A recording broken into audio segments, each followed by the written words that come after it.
മലമടക്കുകളും താഴ്വാരങ്ങളും അവയ്ക്ക് അരഞ്ഞാണമിടുന്ന നീരൊഴുക്കുകളും നിറഞ്ഞ വയനാട് മണ്ണ്.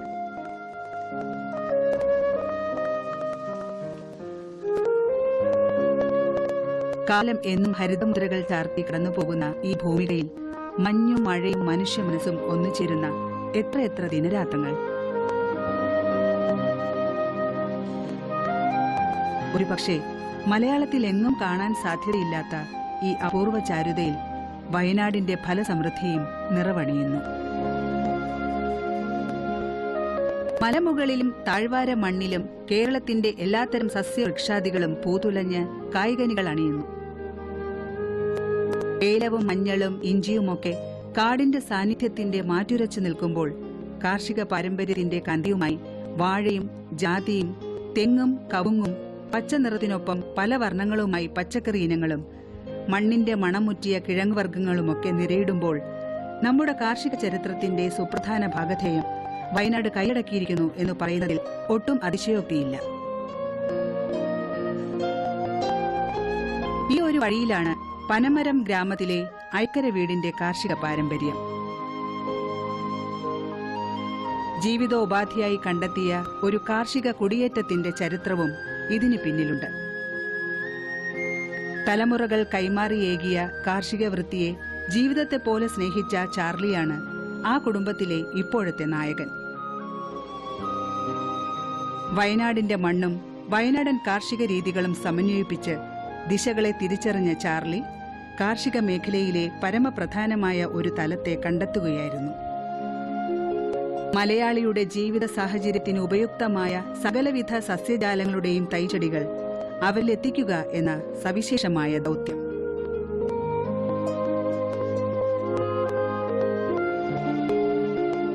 പാരമ്പര്യമായിട്ട് കർഷകരായതിനാലും കാർഷിക വൃത്തി കൊണ്ട് ഉപജീവനം നടത്തുന്നവരായതിനാലും സർവോപരി നമ്മൾ കൃഷിയെ സ്നേഹിക്കുന്ന ആളെന്ന രീതിയിലാണ് ഞാൻ ഈ നഴ്സറിയിലേക്ക് കടന്നു വന്നത്. ഈ നഴ്സറി തുടങ്ങിയിട്ട് ഇപ്പോൾ 4 വർഷമായി. ജനങ്ങൾക്ക് മെച്ചപ്പെട്ട സേവനം ചെയ്യാൻ കഴിയുന്നുണ്ടെന്നാണ് ഞാൻ വിചാരിക്കുന്നത്. രാജ്യത്തിന് അപൂർവമായതും അന്യം നിന്നു പോയിക്കൊണ്ടിരിക്കുന്നതുമായ വൃക്ഷലതാദികളുടെ ഒരു വൻ ശേഖരം തന്നെ ചാർലിയുടെ സസ്യക്കലവറയിലുണ്ട്. ഫലവൃക്ഷങ്ങളിൽ പെടുന്ന മാവ്, പ്ലാവ്, തെങ്ങ്, ജാതി, കാപ്പി തുടങ്ങിയവയ്ക്കൊപ്പം എല്ലാവിധ പച്ചക്കറി ഇനങ്ങളും കിഴങ്ങുവർഗ്ഗങ്ങളും ഔഷധ സസ്യങ്ങളും ചാർലിയുടെ ഏക്കറോളം വരുന്ന നഴ്സറിയിലുണ്ട്. ഇവിടെയുള്ള ഓരോ തൈകൾക്കും എന്തെങ്കിലും പ്രത്യേകതയുണ്ട് എന്നതാണ് പ്രധാന സവിശേഷത. ഈ കാപ്പി റബ്ബർ തോട്ടത്തിൽ കൃഷി ചെയ്യുന്ന കാപ്പിയാണ്. ഇതിൻ്റെ പേര് ബ്രസീലിയൻ കട്ടുവ എന്നാണ്. ഇതിപ്പോൾ 6 മാസം പ്രായമായ തൈയാണിത്. ഇത് റബ്ബർ തോട്ടത്തിൽ നമ്മളിത് പ്ലാന്റ് ചെയ്യുന്നത് 2 ലൈൻ റബ്ബറിൻ്റെ നടുവിലൂടെ 2 ലൈൻ കാപ്പിയാണ് വെക്കുക.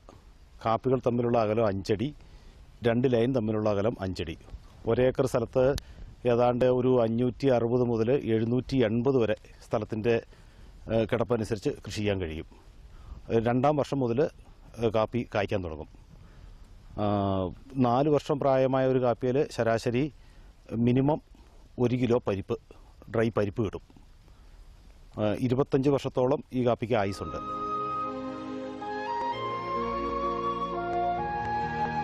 റബ്ബർ തോട്ടത്തിൽ ഇടവിളയായി കൃഷി ചെയ്യാൻ കഴിയുന്ന ബ്രസീലിയൻ കട്ടുവ ഇനത്തിൽപ്പെടുന്ന കാപ്പിച്ചെടിയുടെ തൈകൾ നഴ്സറിയിൽ നിന്നും ഏറെ ഡിമാൻഡോടെ വിറ്റുപോകുന്നു. റബ്ബർ മരങ്ങൾക്കിടയിൽ 5 അടി അകലമിട്ട് 2 ലൈനുകളിലായി ഈ തൈകൾ നടാവുന്നതാണ്. ഉഷ്ണമേഖലാ പ്രദേശങ്ങളിൽ പോലും അനുയോജ്യമായ ഈ കാപ്പിച്ചെടി 1.5 വർഷം കൊണ്ട് കായ്ക്കുകയും ചെയ്യുന്നു. 560 കിലോഗ്രാം മുതൽ 780 കിലോഗ്രാം വരെ കാപ്പിക്കുരു 1 ഏക്കറിൽ നിന്നും ലഭിക്കുകയും ചെയ്യുന്നു. 25 വർഷം വരെ ഈ കാപ്പി തൈകൾ നല്ല ഫലം തന്നെ തരുന്നു. ഇത് ബ്രസീലിയൻ കാട്ടുതിപ്പിലിയിൽ ഗ്രാഫ്റ്റ് ചെയ്ത കുരുമുളകാണ്. ഇത് പന്നിയൂർ ഇനത്തിൽപ്പെട്ട കുരുമുളകാണ് ഗ്രാഫ്റ്റ് ചെയ്തിരിക്കുന്നത്. 6 മാസം പ്രായമുള്ള കൊടിയാണിത്. ബ്രസീലിയൻ കാട്ടുതിപ്പിലിയിൽ ഗ്രാഫ്റ്റ് ചെയ്യുന്ന കുരുമുളക് 1 വർഷം കൊണ്ട് ഫലം തരാൻ തുടങ്ങും. ഗ്രാഫ്റ്റ് ചെയ്യാൻ എടുക്കുന്ന കുരുമുളക് 3 വർഷം പ്രായമുള്ള ചെടിയുടെയെങ്കിലും ആയിരിക്കണം. കൊളോബ്രീനിയത്തിന് ഒരു 2.5 അടി ഹൈറ്റെങ്കിലുമുള്ള കൊളോബ്രീനിയത്തിൻ്റെ തലപ്പത്താണ് ഗ്രാഫ്റ്റ് ചെയ്യുന്നത്. ഗ്രാഫ്റ്റ് ചെയ്ത് 70% തണലുള്ള സ്ഥലത്ത് ഏതാണ്ട് ഒരു 20 ദിവസത്തോളം വെക്കും. അതിനുശേഷം 50% തണലുള്ള സ്ഥലത്തേക്ക് വെച്ച് 1 മാസം കഴിഞ്ഞാൽ നമുക്കത് നടാനായിട്ട് ഉപയോഗിക്കാം. സ്റ്റോൺ ബഡാണ് സ്റ്റോൺ ഗ്രാഫ്റ്റാണ് ഇത് സാധാരണ ഗ്രാഫ്റ്റ് ചെയ്യാൻ ഉപയോഗിക്കുന്നത്.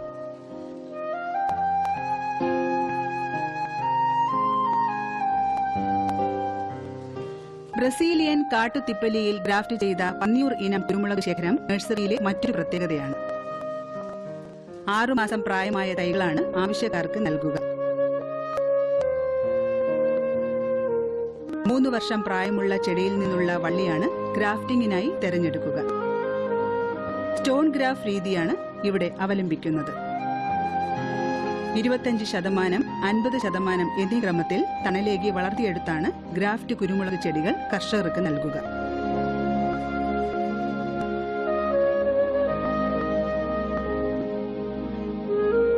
ബഡ് ചെയ്തെടുക്കുന്ന ജാതി തൈകൾക്കും നഴ്സറിയിൽ പ്രിയം തന്നെ. സ്റ്റോൺ ഗ്രാഫ്റ്റ് രീതിയാണ് ഇവിടെയുമുള്ളത്.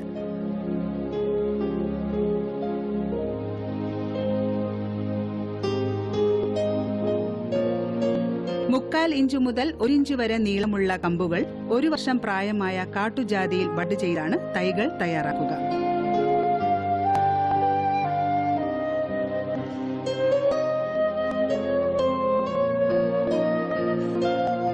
ഷെയ്ഡ് നെറ്റിനുള്ളിൽ തൈകൾ നിരത്തി ക്രമീകൃതമായ രീതിയിൽ തണലേകി നല്ല പച്ചനിറമാകുമ്പോൾ ആവശ്യത്തിന് സൂര്യപ്രകാശം നൽകി വിതരണത്തിന് തയ്യാറാക്കുന്നു.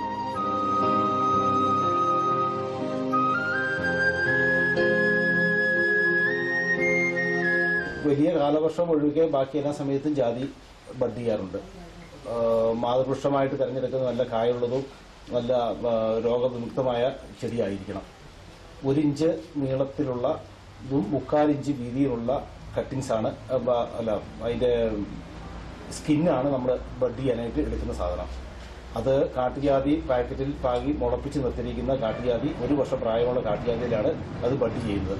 ബഡ് ചെയ്ത് വെള്ളം ഇറങ്ങാത്ത രീതിയിൽ അത് പ്ലാസ്റ്റിക് കൊണ്ട് നമ്മൾ കെട്ടിവെച്ച് മുള പച്ച നിറം മാറി ചെറിയ മുള പൊട്ടി വരുമ്പോൾ തന്നെ ആ പ്ലാസ്റ്റിക്കിൻ്റെ നമ്മളങ്ങ് അഴിച്ചു മാറ്റുന്നു. പിന്നീട് നമ്മളത് ഷെയ്ഡ് നെറ്റിലേക്ക് സൂക്ഷിച്ച് ഒരു 2 മാസം കഴിഞ്ഞാൽ നമ്മളത് പുറത്തേക്ക് മേൽ പറഞ്ഞതുപോലെ തന്നെ 70% ഷെയ്ഡിലേക്ക് വെച്ച് പിന്നെ 50, 25 അങ്ങനെ സൂര്യപ്രകാശത്തിലേക്ക് കൊണ്ടുവരുന്നു. അങ്ങനെയാണ് ബഡ് ചെയ്യുന്നത്. അതേസമയം മാവൊക്കെ ഗ്രാഫ്റ്റ് ചെയ്യുന്നുണ്ട്.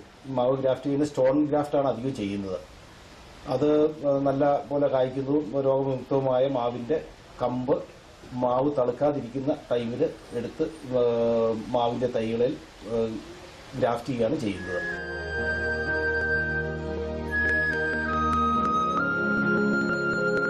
ഫലസമൃദ്ധി ഏറെയുള്ള മാവിനങ്ങളുടെ തൈകൾ ചാലയുടെ നഴ്സറിയിലെ മറ്റൊരു ആകർഷണീയതയാണ്.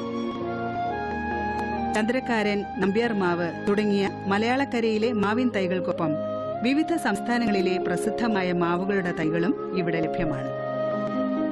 ഗ്രാഫ്റ്റ് ചെയ്യുക അല്ലെങ്കിൽ ബഡ് ചെയ്യുക, ഇനി അല്ലെങ്കിൽ തൈകളൊക്കെ മുളച്ച് വരുന്ന സമയത്ത് തന്നെ നമ്മൾ എന്തെങ്കിലും ഒരു കുമിൾനാശിനി പ്രയോഗിക്കാറുണ്ട്. മറ്റെന്തെങ്കിലും കീടരോഗബാധ ഉണ്ടെങ്കിൽ മാത്രമേ മറ്റ് കീടനാശിനികൾ ഉപയോഗിക്കാറുള്ളൂ. ഒരു 30 ദിവസം കൂടുമ്പോൾ എല്ലാത്തിനും കുമിൾനാശിനി ഉപയോഗിക്കാറുണ്ട്. മാവിനും സ്റ്റോൺ ഗ്രാഫ്റ്റ് രീതി തന്നെ. തളിർക്കാൻ ആരംഭിച്ച മാവിൻ കൊമ്പുകളാണ് ഗ്രാഫ്റ്റിംഗിന് വേണ്ടി തിരഞ്ഞെടുക്കുക. കൊമ്പുകൾ രോഗവിമുക്തമായിരിക്കേണ്ടതുണ്ട്. ഗ്രാഫ്റ്റിംഗിന് ശേഷം രോഗബാധ കണ്ടാൽ കുമിൾനാശിനി പ്രയോഗിക്കുന്നു. 30 ദിവസം കഴിഞ്ഞ് തൈകളിൽ രോഗബാധ ദൃശ്യമാകുകയാണെങ്കിൽ മറ്റ് കീടനാശിനികളും പ്രയോഗിക്കുന്നു. വിത്തിട്ടാണ് തൈകൾ മുളപ്പിക്കുന്നതെങ്കിൽ സാധാരണഗതിയിൽ നമ്മൾ അതൊരു പോട്രയിലാണ് വിത്തുകൾ നിക്ഷേപിക്കുന്നത്. കോർപ്പിത്ത് കമ്പോസ്റ്റ് കൂട്ടി പോട്രയിൽ നിക്ഷേപിക്കുന്ന വിത്തുകൾ ഏതാണ്ട് ഒരു 21 ദിവസത്തിനകം 28 ദിവസത്തിനകം മുളച്ചു വരും. ആ മുളച്ചു വരുന്ന തൈകൾ 8 ദിവസത്തിന് ശേഷം അത് നമ്മൾ ചെറിയ മൈക്രോ പോളി ബാഗിലേക്ക് മാറ്റും. അങ്ങനെ മൈക്രോ പോളി ബാഗിലേക്ക് മാറ്റുമ്പോൾ അത് 75% ഷെയ്ഡിലാണ് ആ സാധനം സൂക്ഷിക്കപ്പെടുന്നത്. അതിനുശേഷം ഒരു 15 ദിവസം കഴിയുമ്പോൾ അത് 50% ഷെയ്ഡ് നെറ്റിലേക്ക് മാറ്റും. അതിനുശേഷം അത് ഒരു 8 ദിവസം കഴിയുമ്പോൾ വീണ്ടും ഒരു 25% ഷെയ്ഡ് നെറ്റിലേക്ക് മാറ്റും. അതിനുശേഷം 7 ദിവസം കൂടെ കഴിയുമ്പോഴത്തേക്കും അത് ശരിക്കുള്ള സൂര്യപ്രകാശത്തിലേക്ക് എടുത്തു വെക്കും. അപ്പോൾ ആ ചെടി ശരിക്കും ഹാർഡൻഡ് ആവും. ഏത് കാലാവസ്ഥയെ അതിജീവിക്കത്തക്ക രീതിയിലുള്ള ഒരു ചുറ്റുപാടിലേക്ക് ആ ചെടി എത്തിച്ചേരും. അതിനുശേഷമാണ് അത് വലിയ പാക്കറ്റുകളിലേക്ക് മാറ്റി നടക്കുന്നത്. പച്ചക്കറികളുടെയും അലങ്കാര ചെടികളുടെയും തൈകൾ തയ്യാറാക്കുന്നത് വിത്തുകൾ മുളപ്പിച്ചാണ്. ഓട്രയിൽ കമ്പോസ്റ്റും ചകിരിച്ചോറും ചേർന്ന മിശ്രിതം നിറച്ച് വിത്ത് പാകുന്നു.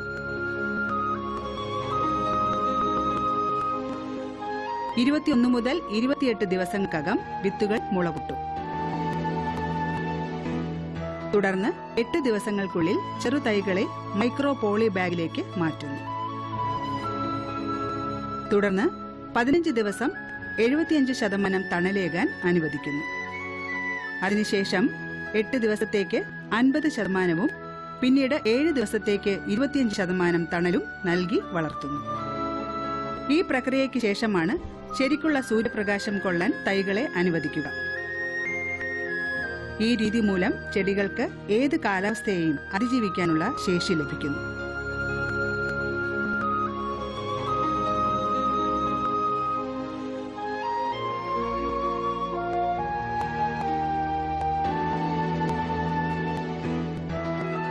അന്യം നിന്ന് പോകുന്ന സസ്യങ്ങൾ, അപൂർവ മരങ്ങൾ, ഇവയൊക്കെ നമ്മുടെ കേരളത്തിലെ എല്ലാ ജില്ലകളിൽ നിന്നും കളക്ട് ചെയ്യാറുണ്ട്. കൂടാതെ സേലം, മധുര, ധർമ്മഗിരി, ഹൊസൂര്, ഹൈദരാബാദ്, പൂന, കൽക്കത്ത ഇവിടെ നിന്നൊക്കെയാണ് ബാക്കിയുള്ള സാധനങ്ങൾ കളക്ട് ചെയ്ത് ഇവിടെ കൊണ്ടുവന്ന് വെക്കുന്നത്. ചാർലിയുടെ നഴ്സറിയിലേക്കുള്ള തൈകൾ ഇന്ത്യയുടെ വിവിധ ഭാഗങ്ങളിൽ നിന്നുമാണ് എത്തുക.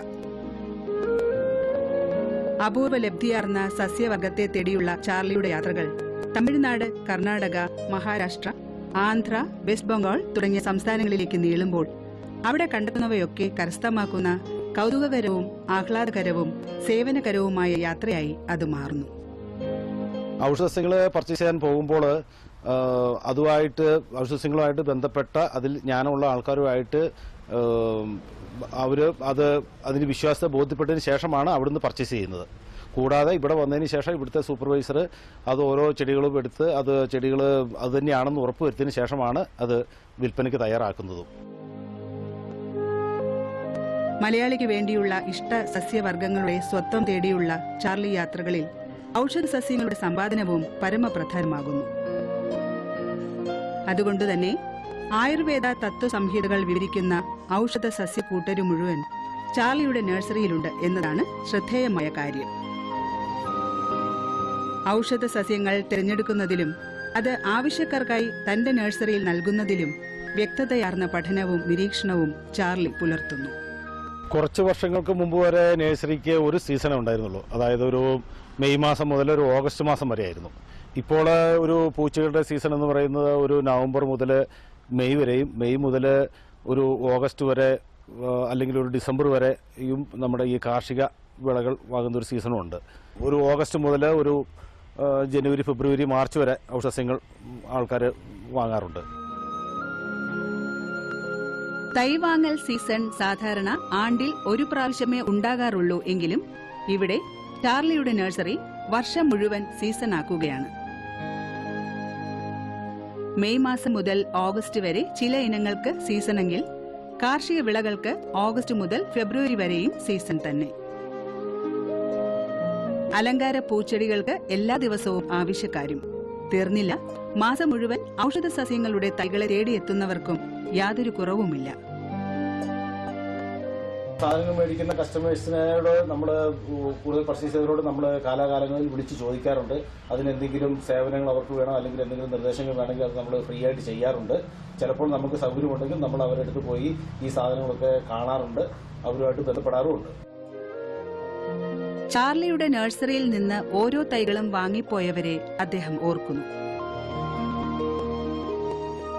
നിരന്തരം അവരുമായി ബന്ധപ്പെട്ടുകൊണ്ട് തൈകളുടെ വളർച്ചയെക്കുറിച്ച് നിർദ്ദേശങ്ങളും പരിപാലനത്തെപ്പറ്റിയും അന്വേഷിക്കുകയും ഒപ്പം ആവശ്യമെങ്കിൽ അക്കാര്യത്തിൽ അവർക്ക് വേണ്ട സഹായങ്ങളും നൽകിപ്പോരുന്നു.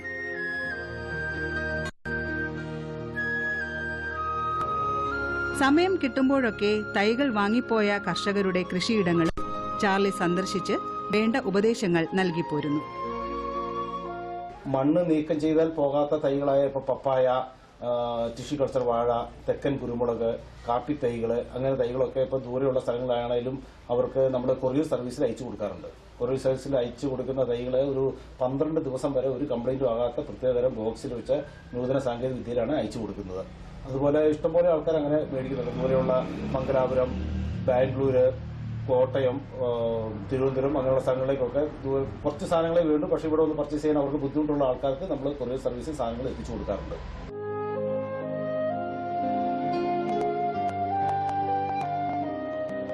ചാർലിയുടെ നഴ്സറിയിൽ എത്താൻ കഴിയാത്ത കർഷക സുഹൃത്തുക്കൾക്ക് ആവശ്യപ്രകാരം കാപ്പിയുടെയും പപ്പായയുടെയും കുരുമുളകിന്റെയും ജാതിയുടെയും പച്ചക്കറികളുടെയും ഒക്കെ തൈകൾ കൊറിയർ സർവീസിൽ എത്തിക്കാനും ഈ പരമ്പരാഗത കർഷകന് ഒട്ടും മടിയില്ല.